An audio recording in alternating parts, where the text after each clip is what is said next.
Ladies and gentlemen, welcome to the lecture on User Interface Engineering, and today I will be talking about chapter 6, and that is the second video of this chapter. And this chapter 6 is about the interaction design phase. So in the previous video I've already talked about bridging the gulf of execution, about the first two phases, which is a user has an intention which she or he has to translate into a systems goal. That basically means to design for that subphase means to offer the right choices and options to a user, to suggest the right system goal. So what can the user actually do with the system? For example, by showing a menu, presenting a menu which contains all the possible actions at that point. Second phase, subphase, is having an action plan, and this action plan is rather a theoretical consideration because nobody's really making a plan. Oh, I have to first click on that and this and that, but you can support the activities. For example, an important activity here was chunking. That means to think about an interaction sequence and to think about what parts of that sequence belong together and can be conducted at once. For example, say selecting a text, you position the cursor first of all, then you highlight it, and then you finish it, and you release the mouse button, and then the text is selected, and then you do something with that text. So this is about these small sub-steps and actions which are required to actually fulfill the goal you have set yourself. And now in this part I will be talking about the third phase, about the actual execution, which a lot depends of course on the input device. So it's the final phase of this action cycle. And of course as a user, I would like to accomplish my goal directly. So why do I still have to do this and this fiddling around? I just want to highlight the text, or I just, even better, I just want to say, okay, this text I would like to have maybe in boldface. So for me it's clear, but I still have to select the text. I might have to open a menu or to find the appropriate icon. And that is of course a bit indirect for me. And the easier you get to achieve what you plan to do with your actually execution, the better, the smaller is the gap between the user and between the system. And this makes it, of course, far better and reduces the gulf of execution if you have a very intuitive and easy way of accomplishing your goals. My favorite example always is a touch interface where you have a document, say this is a document on a tabletop, and you just put maybe one finger on that document and you drag it around and position it, or you put two fingers around and rotate it as you wish, like this, or you scale it with two fingers. And this is very direct. Of course you have to learn that first of all, but once you have learned these actions, you can really easily accomplish your goals. You don't have to fiddle around and any handling objects about angles and everything which you have to input maybe manually or so. So fluid action sequences are definitely what we envision to be accomplished here. Simple and fluid. I show you a couple of examples in a minute.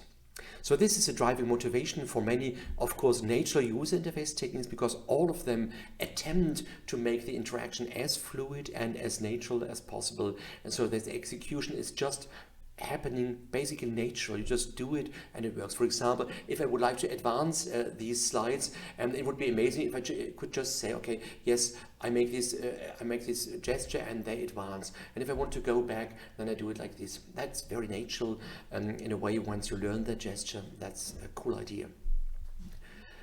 Okay, so physical actions are included in this execution subphase of dragging, clicking, typing, rotating, grasping, anything. So all these really hands-on interactions. So, and of course, we would like to make things, compress things, to let them hang together in a way. This is related to this chunking I talked about earlier. And they should be a movement altogether, this movement.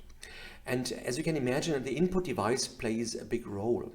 I give an example. A joystick allows you to maybe just lean forward and then you move forward maybe in a computer game, and only then when you go back with the joystick your finger maybe stops.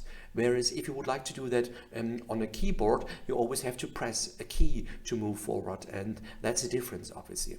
So the choice of input device plays a huge role, and especially the affordances we have already talked about of an input device play a huge role. For example, this mobile phone here has very bad affordances because it's very, it's slippery, and you can touch it, but there's no resistance, there's no really physical dials and stuff like that. And this, of course, makes stuff sometimes difficult. And talking about articulatory directness in executing an action plan, I give you an example of what that means. It means what you do has a certain directness. So basically the mapping, you could also say that, the mapping is very good. Let's start with tilting for rotation.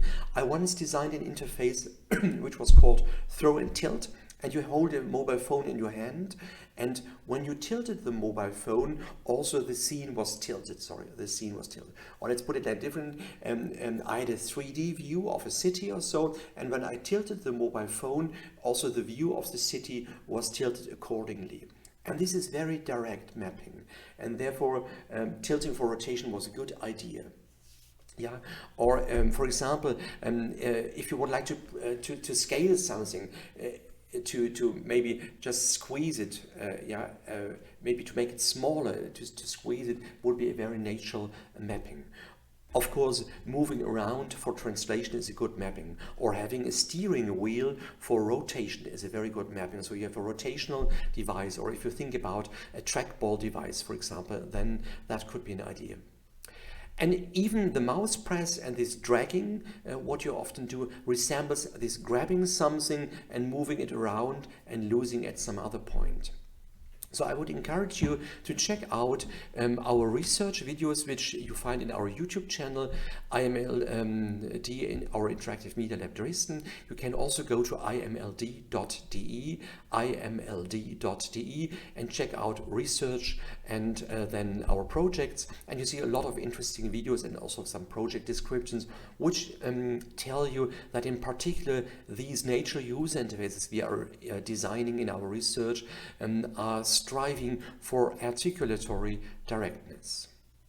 Bill Buxton, we came across this person already, wrote in 1983 an article which was about user interface pragmatics. That means he talked about several ways how an interface can support this execution. And one important term he used was phrasing. And the phrasing should correspond to the conceptual tasks some users have in their mind and which are implemented in a system. What does phrasing actually mean? First of all, I give an example, a spring-loaded menu. If you open a menu and choose an item is one phrase, because you click on that, the menu appears, you go down and is the same movement and then make a release action on a particular item. So this is a spring-loaded menu. Other menus, for other menus, you first have to click, then the menu opens, and then you have to make a choice and click again. So this is not a single phrase, but these are two chunks basically, so two sub-actions. But if you have a spring menu, you just click on that, move on with your cursor and make the release action on an item you have found. And this idea of a phrase basically is also apparent in music. Yeah, in music you have often a 4-bar phrase like this one here, and you can already guess a little bit what it is from. Da dum bum ba di di di dum da dum da di da di. Some of you might know that. This is maybe I could. You can stop if you wish the video here and think about it still. This is a Beethoven 6th Symphony, the Pastoral Symphony, and this is the beginning, if I recall it properly, of the third movement of the Lustiges Zusammensein der Landleute. And I happen to play the oboe in a symphony orchestra, not these days due to Corona pandemic, but I started playing here in Dresden at a university orchestra Already in 1991, this is a long time ago, last century, I know, and one of my first projects there was Beethoven's Sixth Symphony. So come back to that. So this is a typical phrase which is often 4 bars in music. And if you look at songs, you often find that also pop songs have these phrases. So it's always getting together some notes under one bigger bow, basically, and that's a good idea to also use for interfaces. And I just give you an example how that looks like. So we once designed a research project which was called NEAT. It's called Multi-Touch Alignment Guide. So basically it was a support, a bimanual support of how to arrange graphical objects, say in PowerPoint, for example, and to align them and to increase their size and stuff like that. Just look at this video. So for example, this is in one phrase I selected several options, and now I use another. So basically there are actually 2 chunks. So it's a selection, and then I take it, and now I can, I do not have a release event yet. I just show that again to you. Let's start from the beginning. Here I have a single selection chunk, yeah, and then I do something with, for example, I rotate it. Here I also have the selection, one chunk, and now I have another one. I can translate it and I can rotate it. So this is a phrase. So 2 actions actually are under one bow, basically. And this is even more illustrated here. So I copy objects, I wait for half a second or so, and then I increase the distance between the objects. So basically, here this is a way of multiplying objects, in this case in a grid. I show it again, and by activating this special mode you first create, sorry for that, so you first create the number of objects. So by moving it out, 3, 4 additional objects, wait for a moment, and then still you do the spacing. So these are actually 2 chunks in one phrase together, basically. That's the idea. And it seems once you got used to that, it's very natural, because you don't have to stop and retry the action again. This is very meaningful to people. Phrasing is a very important thing, and you have to think about that, of course, also in mouse interfaces, but especially in natural user interfaces, because they really support this kind of phrasing. Yeah. This famous example of the of an object here, so I can put my hand on it, I can translate it, and without moving my fingers up I can rotate it, and I can even scale it, and then only have the release event, and I have an object which was translated, rotated, and perhaps even scaled in one phrase. As I said, the input devices play a big role, and they vary in their interface pragmatics, as Bill Buxton called it. So, for example, there's a cubic mouse. This is an amazing device invented by Bernd Fröhlich and his group a couple of years ago.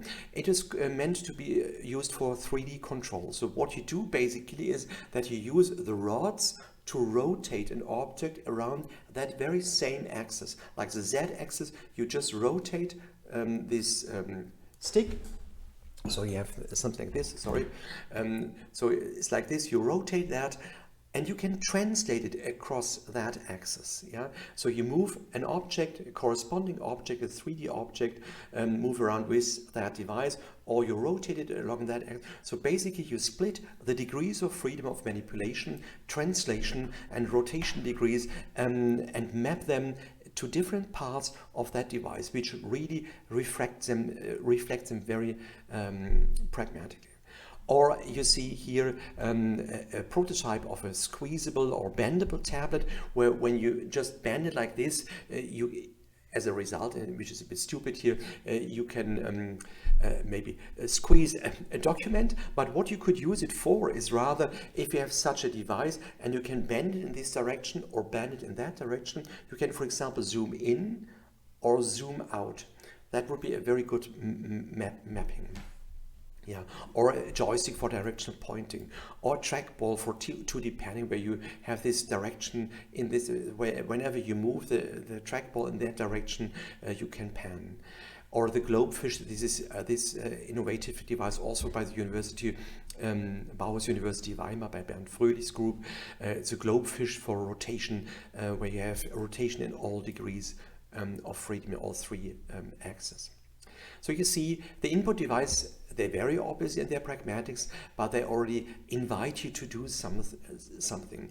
And in that regard, a touch interface like this one, this was a touch tabletop, doesn't really invite you, so you have to do actually something. So this is a bit a hidden functionality, whereas such a physical device like the Cube mouse really gives you very good affordances to lay your hands on. Here's a table which you can study also yourself if you wish, where common input devices, the more traditional ones, have certain input characteristics which make them more usable for certain tasks than others. For example, if you have a data glove, then of course, since all the fingers can be tracked, and their hand position in 3 dimensions as well is wonderfully suited for grabbing objects like this, for having a convex hull where you can maybe select an object. That's for sure. And we already had the example of the trackball, for example, since you can grasp it and roll it with your hand, you can easily translate that to translation into that XY plane, for example. And of course, a keyboard obviously allows discrete key presses, but also combinations of key presses, which allows you to have an open-ended, continuous symbolic input repertoire. So physical movements that reinforce task goals enhance ease and pleasure, that's for sure, but the actions most natural for individual task goals may combine poorly or conflict. In other words, the keyboard is of course, and the mouse are not so nice for certain things, but they are universal. For example, with a mouse you can do everything with that. You can click on maybe on such a control vertex here to scale it, or you can click on something like here to rotate it along around that axis. So you have a universal possibility, but it's of course not as cool as, for example, maybe having a steering wheel interface to be able rotating objects. It is basically special purpose, but it's an amazing mapping, but it doesn't translate so much to other, or doesn't combine with other actions. So you have to consider such things. In other words, if you have a very limited set of actions you should perform, then it's easier for you to make a good choice. And if you need to be as general as in a generic computer like I have in front of me, or you most likely as well, which supports several things, lots of different activities, then it's of course harder to have specialized interfaces, user input devices, sorry for that. So feedback is of course something very important, a strategy you have to provide, and it helps you in executing stuff. That's the message here. So for the last bit of bridging the gulf of execution, obviously feedback plays a huge role. We already talked about feedback earlier when we talked about the interface design, the information design basically. So feedback, of course, sometimes requires computation. These might be expensive. I give you an example. In former times, it was, if you had to, maybe this was a complex graphical object, maybe in AutoCAD, like an airplane or so, and you couldn't simply just rotate it in 3D just by laying hands on, and you typed in a command like rotate, entered, and then after by bloop, it was rotated. It took some time. You won't believe that anymore, since you have you're used to amazing 3D games in these days and to movies which are computer generated. But I give another example, say a life simulation of a complex system, like particles, physical particles, or maybe like a biology simulation where you steer the parameters in real time to get an immediate feedback, which requires a simulation in the back end, is a very hard challenge. So this in situ feedback is really hard to do. So I give an example there. I just wanted to show you with that example that there is still, depending on how complex your task is, the necessity to compute something which might be expensive. So So therefore, sometimes you just get some dynamic or coarse feedback, and then you get accurate feedback. For example, you get a rough outline of an object. Say you have a 3D simulation of something, and you first see a very rough volume, and then you see it's shown in a more finer way with finer detail. Another important concept before we continue talking about designing for errors is that we have to carefully analyze physically challenging actions. Some of them do not seem to be challenging for you. Just imagine your cursor would be here. This is my cursor tip, and what I would like to do is to click on that target. Yeah, and of course, the more distant that target is, the harder it is to reach it. Say, if I would like to hit that target from that position, so I'm here, I have to travel all this way here. And yes, as you can see here, if I would like to do that quick, I might overshoot. Yeah, or if I'm too careful, I might just say I'm here, I might just end up here, and I have to correct myself to finally hit that small button. In other words, the size of the button or of the target also plays a role. So that means when you, for example, design an interface, you could try to make the buttons bigger to allow that people, when they travel from here to there, are easily able to click on that. So this would be a button which certainly is too small. And there's a law, it's called Fitts' law. This guy Fitts formulated it in 1954. Not for user interface, but for some signal transmission, and he came up with such a formula or a similar one. That means the traveling time you need from that position to hit anywhere on the target is a constant A, which is dependent on the device. So how much time does it need to pick up a device, for example, or to activate it, plus another constant B multiplied by the logarithm to the base of 2, and this is 1 plus d divided by s, so the distance divided by the target size. And you can imagine, let's imagine the target is really small, it's really small. Yes, the distance is the same, then you get a smaller number here. So so this, maybe its distance is 1, the target size is 2, you get a half here, this is 1.5, and if the size is really big, then you get something like 1/10 or 1/20, and so this is then closer to 1 basically. And therefore the time is shorter, as you can imagine. So that's a law which has been used quite often. Just to explain it again, overshooting and undershooting, when I'm here and I would like to hit that button here, I might be directly on target, or I might be too far away, which is overshooting, so I have to correct it, so I have to go back, or undershooting if I'm here and I would like to hit the target, but I arrive here, I have to still make this correction. So these are correction movements, this one and this one here, and overshooting and undershooting should be avoided if possible, because they're always error prone. On a side note, some of you might use a Macintosh, an Apple computer, and you have this Apple dock here with all icons. This is not the Apple dock, but a similar one. And you know that if you hover over that, there's an option to have a kind of fisheye view here. So where these targets are basically enhanced underneath your cursor. And imagine you would like to reach that item. And if you're here, and if you quickly go through that, to that point, and you do, even if you don't do over or undershooting, due to the dynamic nature of the buttons moving around, because they have to give space or make space for other buttons to be enlarged. In other words, it's like a bubble. This fisheye bubble moves across that Apple dock. So that means this also changes the position of that. So you might not hit the right target. So it's a dynamic target acquisition problem, just as a side note, and has to do with overshooting and undershooting. In this case, even if you place your cursor directly on that, you would actually hit it. Since the target is moving a little bit due to this fisheye effect, you might miss it. But let's come back to Fitts' law.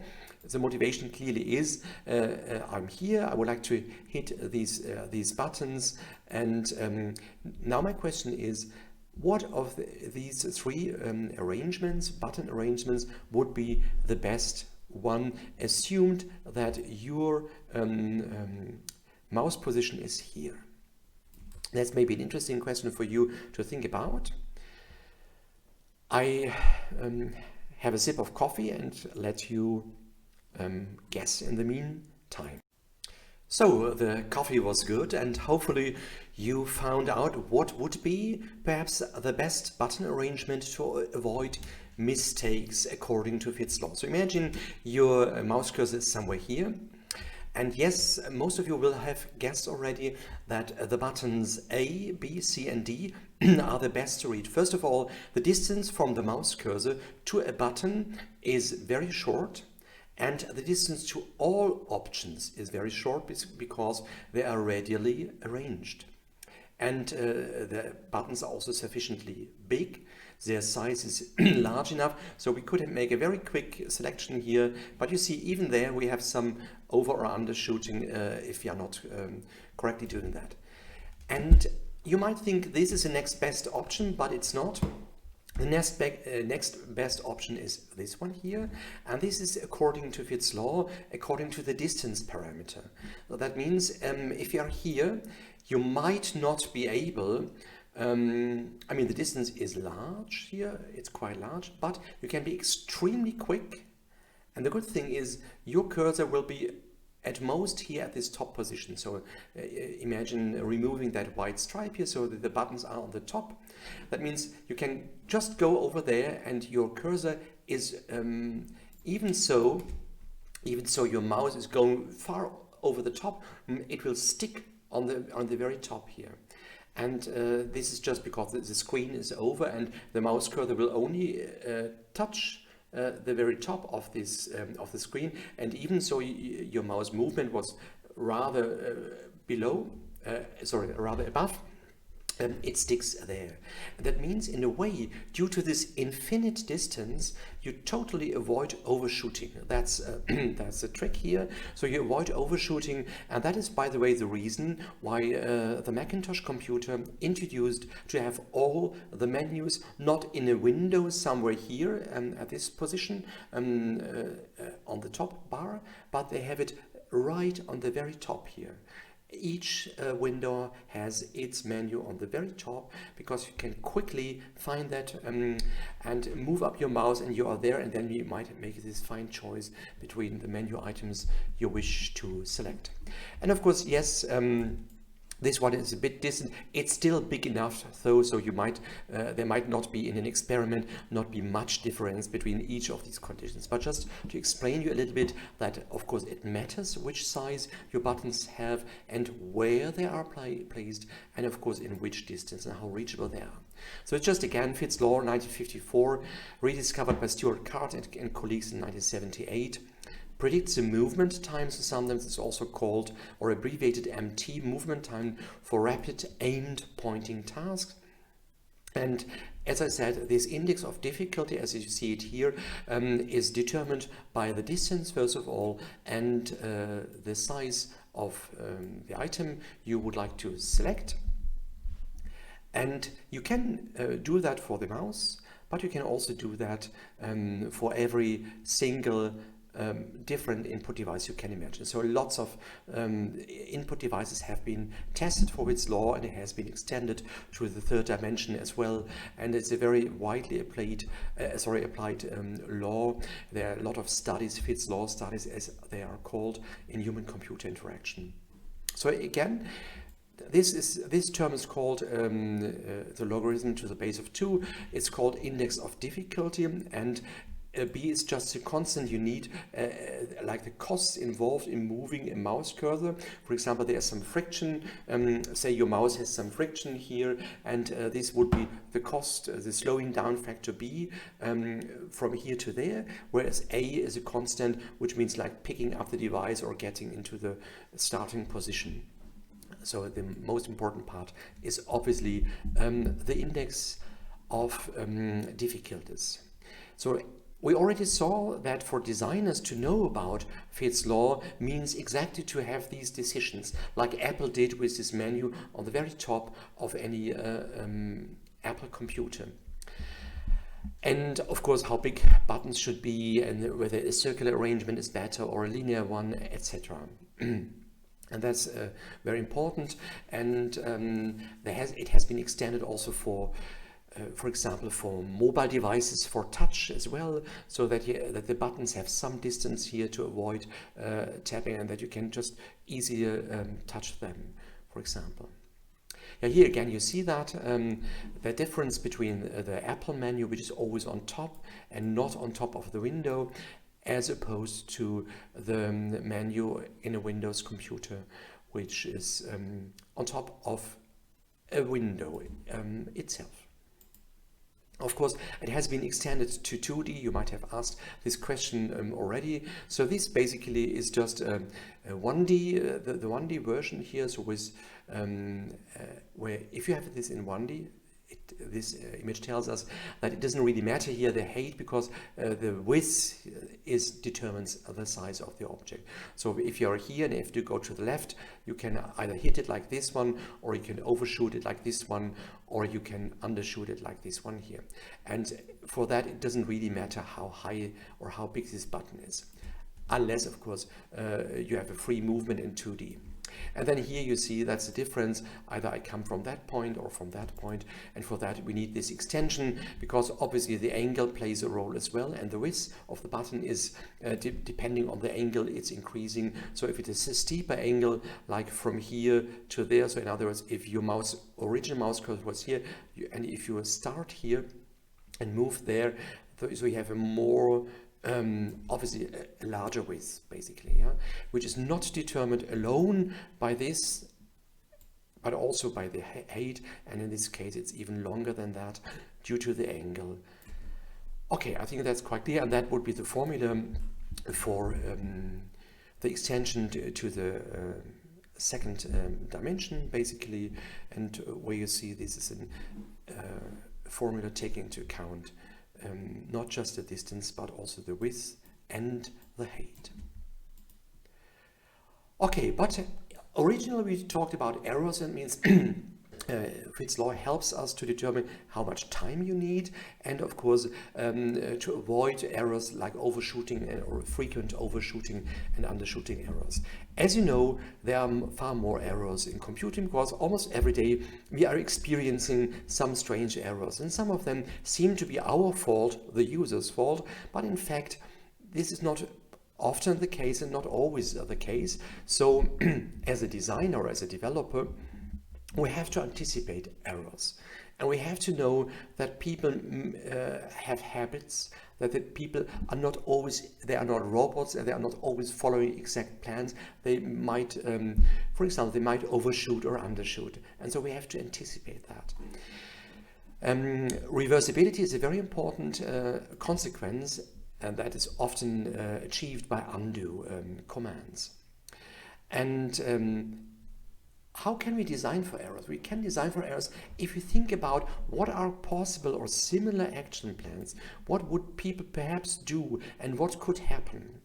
I give an example. As a designer of a text processor, you might assume, you might just try to type a text very fast and have the first letter of a word being as a capital letter.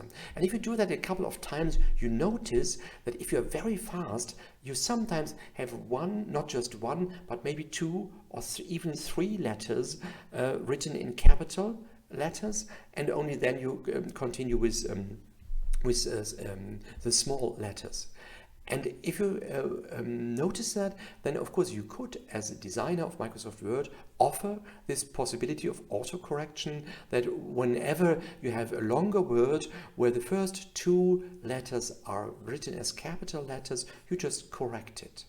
Or you have the typical switches or glitches where where you have two letters switched, and so you can correct that automatically. For example, But of course, you should avoid possible intrusion, so you should not really do too much autocorrection. And this is also this example of a text processor. Sometimes it gets on your nerve. You really want to type something, and it's always correcting it. And it's even getting worse if Word, for example, detects the wrong language for autocorrection, and if you wanted to write something, it just even moves around letters to correct your text in the wrong way. Of course, intrusions is something, if you have an overlearned procedure, if you do things over and over again, and you're very, very fast in that often, then you make these intrusions or slips. These are not really mistakes, it's not a severe thing, but these are just like you're too hastily doing something, or this example of a capital letter is one which is also a slip, and it's not really a true mistake. It doesn't really make a huge difference. Typos, transposition of letters is what I just explained, or hitting something before I get the text completed. So if imagine I select this text and I already start hitting the delete button, even so I did not finish the selection, or making a menu selection before the menu finally pops up and stuff like that. So here are a couple of errors which are partly mistakes. For example, asking for a non-existent function or object. Say you type in a command which does not exist, or slips on the other hand.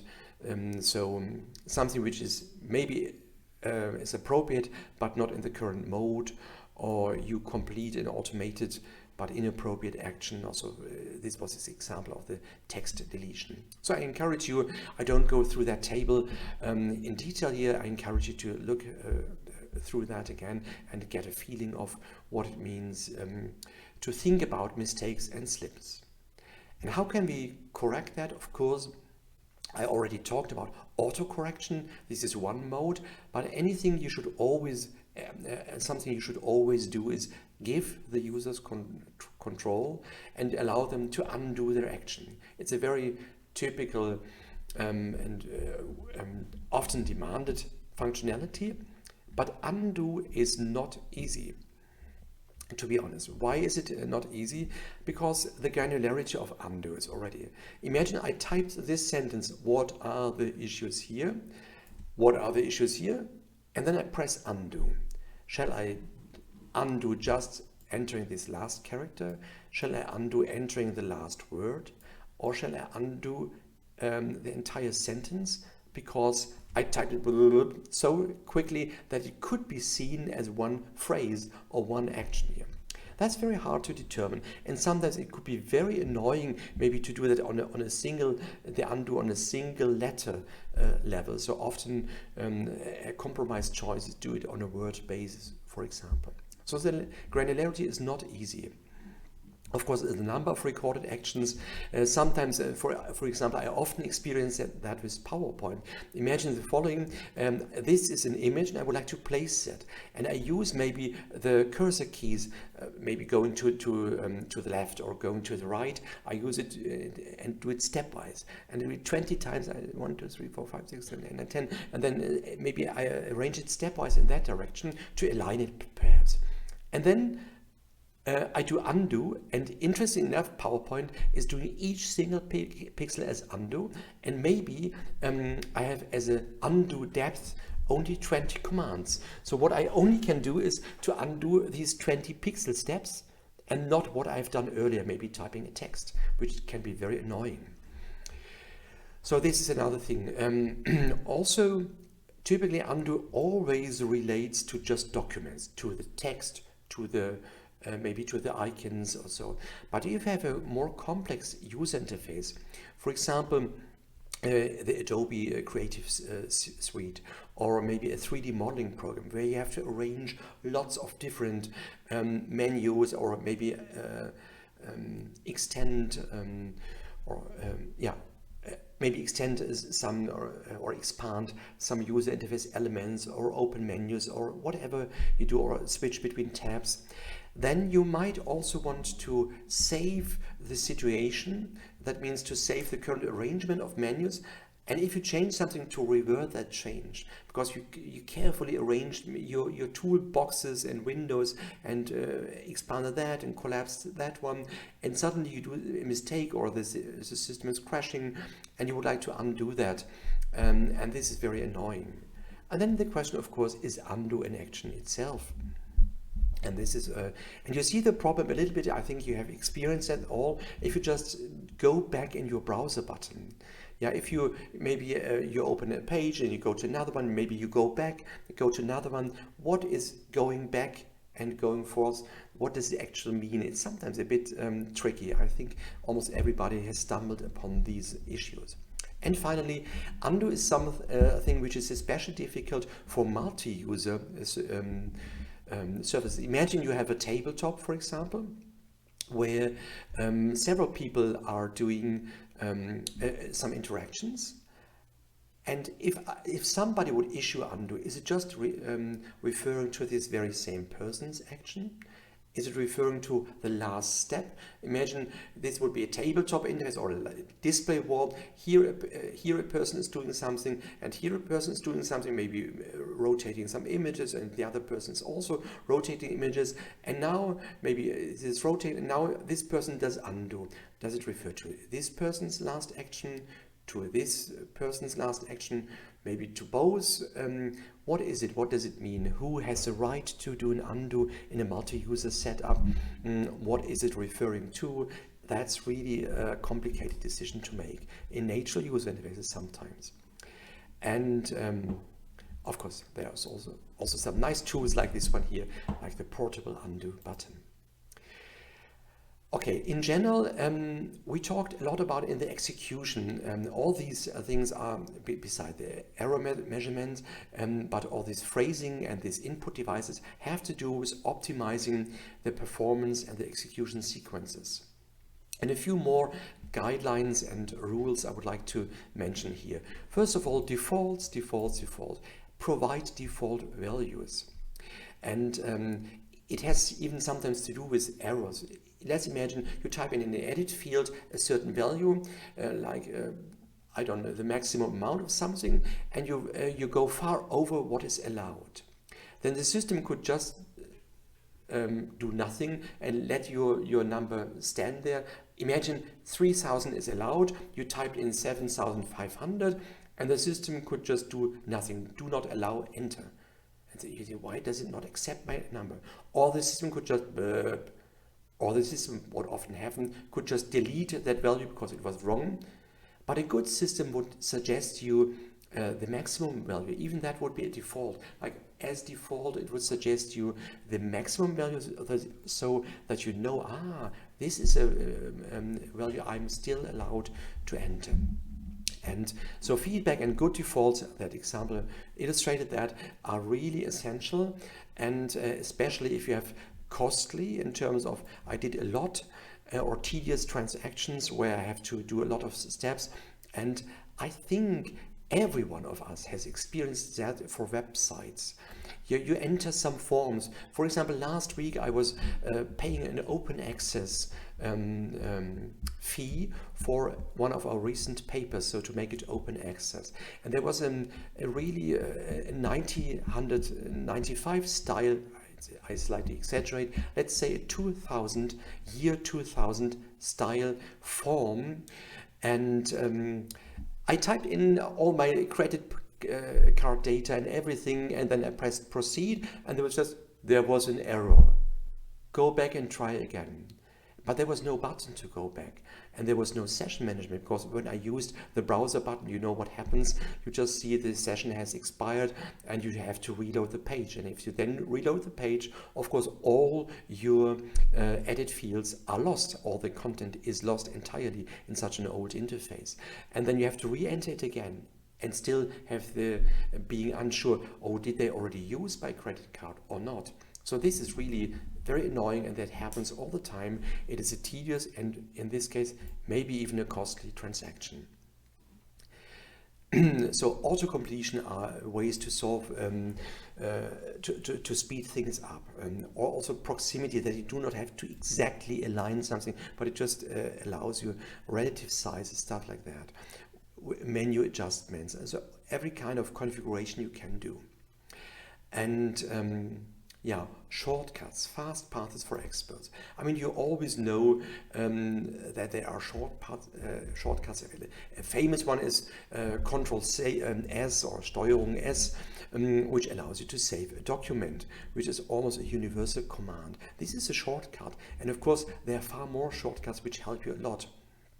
For example, there are very nice shortcuts to imagine you would like to move that part here, this bullet point here down to that position.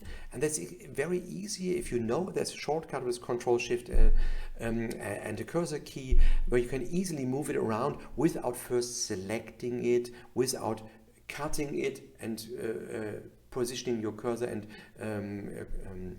pasting it again, but you can just move it around very magically with your cursor keys. Not many people know that, but this helps a lot. So maybe I just have to repeat that. I just tried it a minute ago. So it's Shift Alt. So if you just position your cursor somewhere here at any point here, you don't have to even select this entire one. Just position your cursor here and then press Shift and Alt and then cursor up or cursor down. So the arrow keys, cursor up or down, and then you see you can move that around. So it's a profi tip here, just for those of you who haven't used it. It saves you a lot of time. It even works, by the way. Imagine you, for example, you can mark this entire block here. So you highlight that, and then you can use Shift and Alt and the keys again, the cursor keys, and to move this entire block around in a very speedy way. And this is amazingly fast. Just for example. Macros are another example in general, and even end-user programming. I encourage you to look at the video and the project page of Multilens. This was just an example where you have even some expert gestures combined with some more traditional lenses. In this case, these are visualization lenses, but it doesn't matter. So for example, I just try to illustrate that with these buttons here. If you click on that, then this opens here. Yeah, this kind of slider opens, and then you can click on that one, leave it here, maybe drag it to the left, release it again, and you say, yes, I'm happy with the value I chose, and then you click again on that button and the slider vanishes. That would be a stepwise sequence of actions. So the action would be, the first chunk would be select the right parameter. Second chunk would be I make a choice, and the third chunk would be collapse this parameter again. But you can also do that in that interface as an expert. You just press on the button. Then this already appears, you drag down, you choose the value, and you release it in a single phrase. So basically you drag it down, adjust the value, and then you release it, and you do that all in a single nice touch phrase. So look at the video, you see that, and this is a more fluent interaction to adjust a value. And then later on in the paper or in the video, you will also see that there are expert gestures where you can even just use a hand gesture or two-finger gesture, bimanual gesture to achieve the same functionality without opening this menu at all. Another example are some menus, some radial menus, which you can speedily use. So this type of menus is called a marking menu. It has been invented at the University of Toronto, if I recall it properly. And basically it is the idea, you can just click on the screen, say in a graphical 3D modeling application, and then you get a radial menu around your currently selected point, and then you can just drag to the item, and then maybe a next hierarchy opens up, and then you can drag again. But as an expert, you can just do this also. So instead of like clicking first on that until a menu appears, you just do something like this, and you are quicker than the system, basically. That means before the system is able to display the menu around that, you just do this one, for example. It means select this hierarchy, and then select another one. So you can check it out. Marking menus is a term here. Okay. And of course, you have to be able to support users in their way to customize an interface. That's very important. For example, if they have a preferred command to key mapping, or key to command mapping rather, then you should allow that. So your maybe users should be able to assign shortcuts themselves. Yeah, and that's very important and can be even critical and make a huge difference for users who have a special need. So these are just a few examples, and I could give you more examples, and I could show you lots of applications of that for how to optimize execution sequences in that in bridging that gulf of execution, and that's very important to keep in mind. All right, so in the final section of this lecture, as usual, in each phase, I'm talking about the specific steps in the interaction design as a scenario-based method. So interaction scenarios are now, I think you have seen that picture quite often by now. Interaction scenarios are finally information scenarios, which are extended by these specific specific decisions you made on how people interact with what they see, hear, or feel. This is also sometimes referred as dialogue design, but it's not entirely capturing that, because we are not always having, we have a dialogue with the computer in general, but we don't have these dialogue boxes anymore, which is maybe a little bit misleading from the term in our days. Techniques. Of course, you again use metaphors, which are presentation metaphors, but also technology metaphors, interaction technology metaphors. This dragging and dropping, for example, would be such a metaphor. You can reason from activity and information claims. So think about claims which have been made earlier. How can we address them in our interaction design? You use storyboards, obviously, and I believe that is maybe a typo. It should perhaps be interaction claims, not information claims, because it's claims you make during the interaction design. So I look it up. Maybe it's just a copy and paste mistake, just to warn you. And yeah. No, I just looked it up again. It's correct, so it should be information claims, because basically you reason from the claims you made in previous earlier design phases, activity design and information design. And of course, then later on as a product, claims occur here, and you write down claims which document the trade-offs you make in this interaction design phase, of course. For example, you say something, using this steering wheel device, this input device, maybe as a gamer device, is amazingly well suited for rotation, maybe a virtual globe or any object, but is less well suited for panning around a scene, for example. That would be such a claim, some plus and minus, some positive and negative about a particular design decision. And of course, always the main product is a scenario. In this case, it's a design scenario, and this is basically a scenario which is almost complete. It contains activity design, it contains information design details, as well as interaction design details. So that means, whereas the information design scenarios focus on users' goals and needs, and show how that is, the information space and the interface options are presented.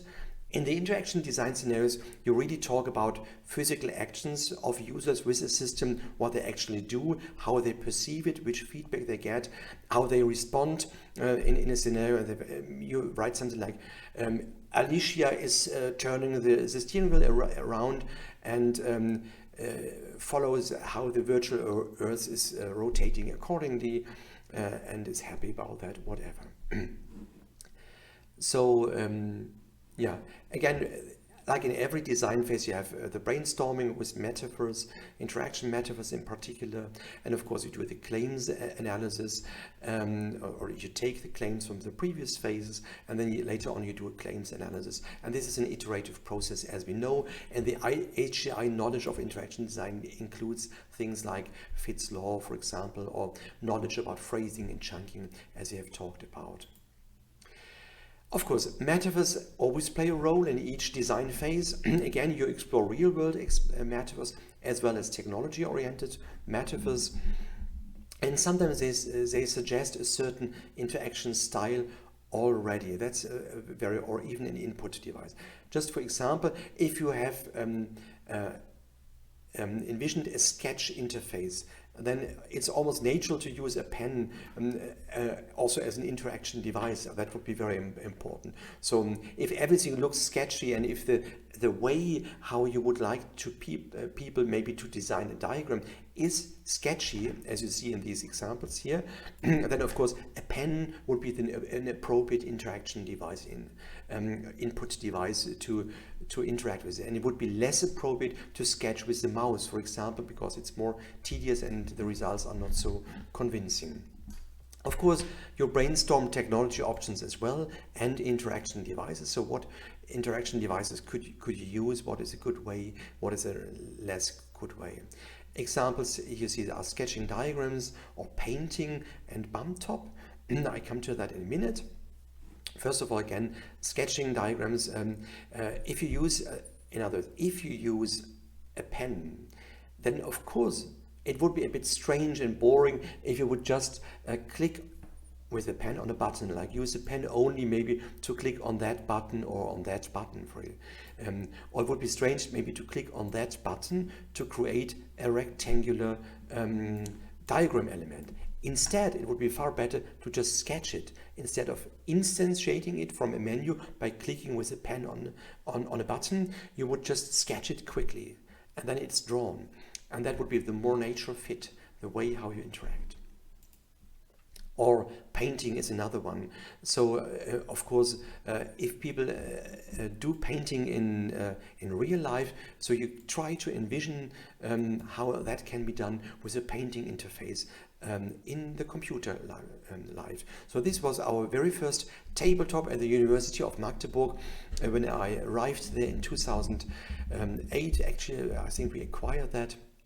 When it was a tiltable tabletop, it allowed pen input, later on also touch input, but first of all just pen input, and this was a digital pen, a Noto pen, and you were even able to use that as a palette where you could just get a color just from a hand-hold paper palette and then use that color and to draw. It was very much like painting in real life. And then bump top is another example where you see an interaction space where you have certain metaphors. So it's like the desktop metaphor taken to a new level.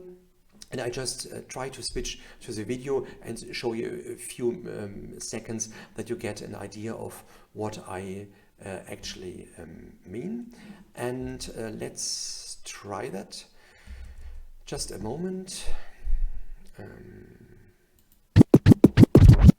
In real workspaces, documents are piled and casually arranged in a way that subtly conveys information to the... Just a moment, I still need to switch to that.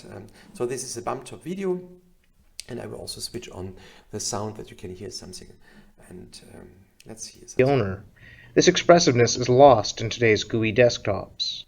We explore pen-centric interaction techniques for manipulating documents on a physics-enabled desktop inspired by real-world workspaces, using piles as the basic organizational entity. So these piles are a metaphor they use here, and they use a pen. When dragged, documents are attached to pen position by a spring to give a more physical feel. Documents bump and displace each other in a realistic manner, as they might do on a physical desktop. We can quickly toss similar documents, like these PDFs, into a corner for dealing with later. Their appearance subtly affords that they are in an unorganized state.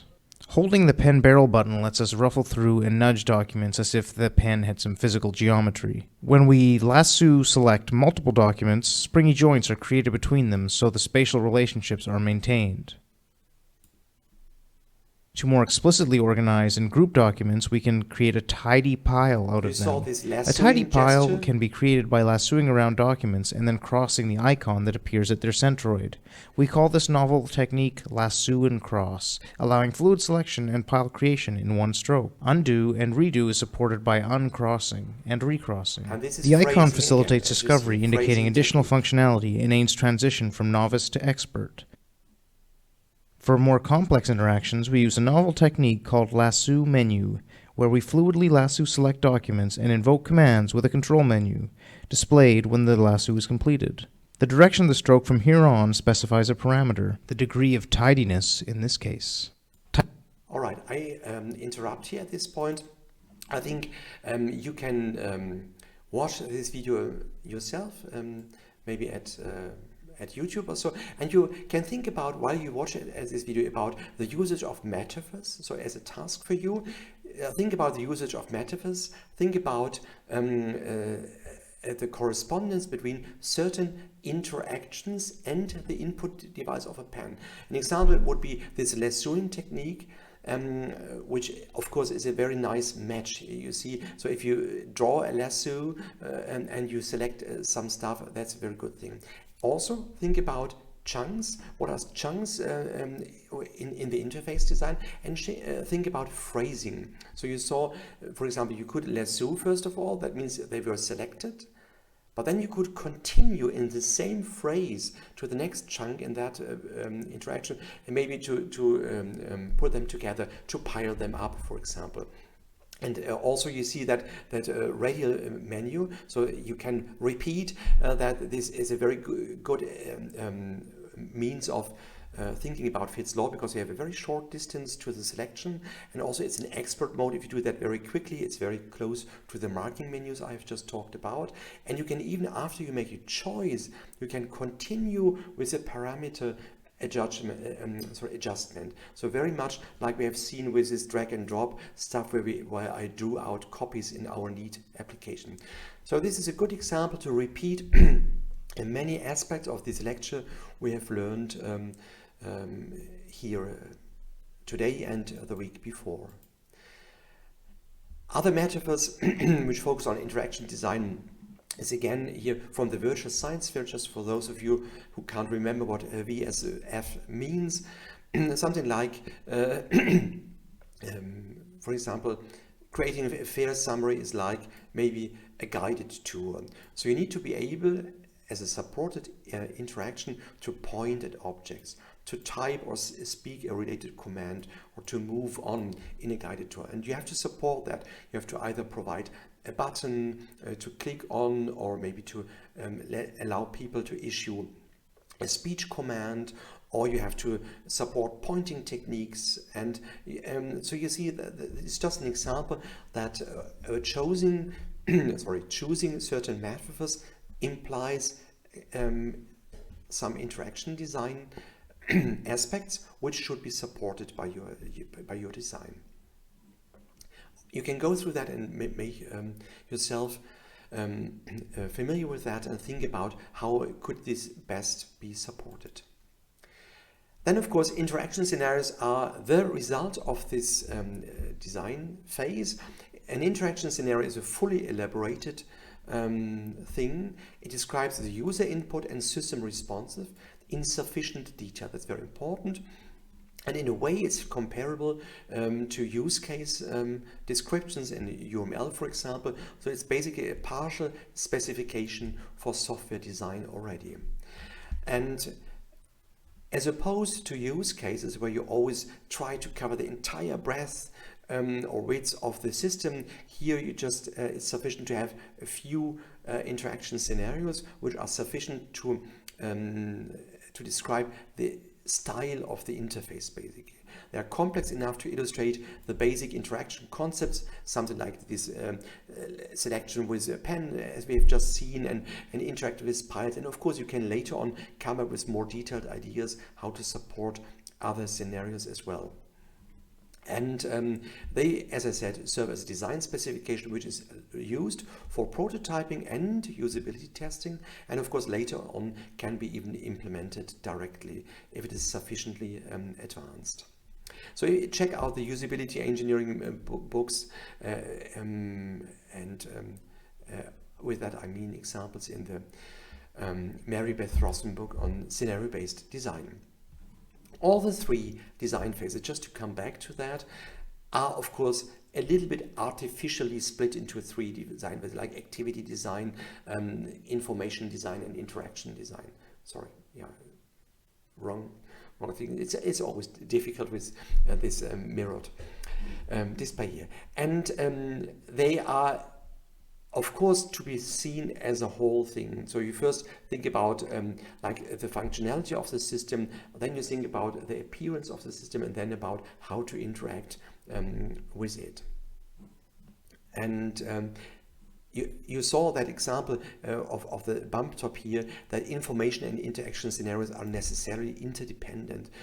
Another example would be zoomable user interfaces. So if you decide my information space is a zoomable canvas, which I can translate, which I can zoom in and zoom out and then pan around, then of course you need to support a good interaction for this zooming in and out. And this could be, for example, your mouse wheel. Yeah, your mouse wheel is one classical example, here for zooming in and out. Or if you maybe use a mobile phone which is tracked in space, like I did with my throw and tilt application, then you can say this is maybe zooming out and this is zooming in, because it's like I take that towards me to see it better. Or then you zoom it out again. So tilting in this direction, zoom out, zoom in, could be maybe a mapping. So you see, there is of course an interdependence between the information spaces used. Another example would be the Google Earth metaphor. Then of course a trackball input device would be just great to have. This is just another example for claims analysis. So you have a certain situation or feature from your interaction scenario which you take, and then you try to talk about the positive and the negative. For example, viewing an exhibit or exhibit elements, or elements of an exhibition in this virtual science fair, by selecting its miniature view. So that's very good. It's like a radio button selection. It's great. So it leverages experience of users, and it simplifies a quick browsing, because you can just poke through that icon one after each other. But it requires maybe viewers to alternate their attention from the main window to these controls. So just for an example, maybe it's a bit made up here and you can not really relate to that, but I hope you found examples in your coursework and your exercise where you can see what decisions have a good or a less good impact. Then of course you do the detailed design, you refine the interaction scenarios, you think about low-level details, about selection techniques, about which what to use. Maybe remember the example of this dragging out the copies of these items in the NEAT application. Then of course we made the decision to use 2 fingers and then to drag it out, because we want to say this is a special mode. If I would have used just a single finger and drag it out, maybe this could mean drag a line between these 2 nodes, and it could people could be confused. So therefore you have to fine design the interaction techniques. That's very important, and keep in mind that they need to be consistent in your application if possible. And of course you need to think about input and output devices. So if you design a system where also the output device needs to be determined, then think about it. You might use interaction storyboards, like I do this and then happens this and then happens that, and you can do that for some crucial sequences, like some key sequences in your interaction design, but of course you don't do a storyboard for every single user interaction, that's for sure. So let's summarize the interaction design phase. We talked about Norman's gulf of execution, where we have to bridge the ideas of the user, so her ideas, goals she wants to achieve, with what the system offers. So she makes a choice of the system goals, and then of course, to plan the action and then to execute the action, so that the computer on this side understands what she wants to do. And direct manipulation user interfaces, of course, are very good in making the system goals or available actions a system is providing to you obvious. For example, you can see in the menu, oh yes, I can print this document. I don't have to type in print, but I see it in the menu. But of course, this might cost some visual display space, or it might result in some tedious execution sequences as well, because you have to go through long menu hierarchies to find a certain item or so. And with this visual display space, you see, I mean, every interface control you show is good because you see, I can do this, but of course it narrows down the available space for your actual documents or for the objects of interface. If you open all the different dialog boxes and toolbars and everything, it really gets a very small space only. Of course, task decomposition through menu section is very powerful, and there I could talk a lot about menu design because I did some research in this direction and write some taxonomies and surveys about menus. But this might not easily match the mental model of a user. So for even where to find a certain sub-action in the large, in the top level hierarchy of items. So is it under edit? Is it under I don't know, control, or is it under insert or whatever? You don't really know which option is hidden in which menu on top. So sometimes you go through every menu point until you find the option you were looking for. Errors are very important to deal with. Some of them are true errors, really mistakes also made of the user, but others are best understood rather as slips, so some in German it would be like Nachlässigkeiten. Mistakes and slips are unavoidable, and so we should anticipate them and design for them. For example, autocorrection, undo, etc. Giving users control is very important. Of course, if users get control, they might make more mistakes, they might get confused, say if you have several windows open and not just a dialogue which guides you through a sequence of steps, then you have more freedom, but you also might make mistakes. But giving users control is always a good option. And then set default, fast paths, shortcuts, macros, etc. And input devices, you should consider their physical affordances, respect them, and they should be a key point in interaction design. So, for example, to abuse a key just to click buttons or to drag a slider up and down is maybe not a very good idea.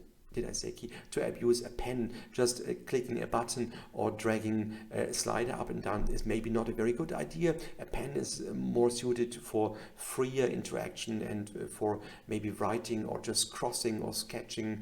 For example, if that would be your button, instead of just allowing I have to click on that, I could just maybe just cross it out, or maybe somehow make a stroke which somehow touches the button and thereby activates it. And of course, undo sequences, I talked about that in detail, are very important. And sometimes if you have maybe a Windows-based, windowing system-based software, then of course you have some software packages which already determine that you have to use maybe ribbons, or that you have to use dialog boxes or panels or paint option panels whatsoever. So this is of course sometimes determined. So in this lecture you learned something about how to bridge the gulf of execution, whereas in information design you bridged the gulf of evaluation.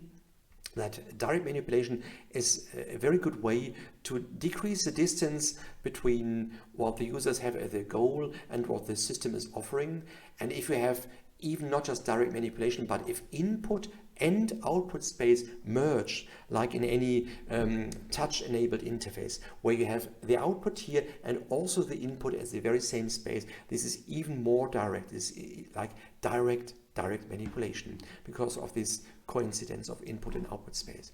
We talked about interaction styles, how to support planning in such an action sequence, how to allow users to understand what you mean with in which chunks you separate your stuff, and then how to design for errors, to give feedback, to provide defaults, undo, etc. We talked about that in some detail, and of course at the end about some specific designs in interaction design.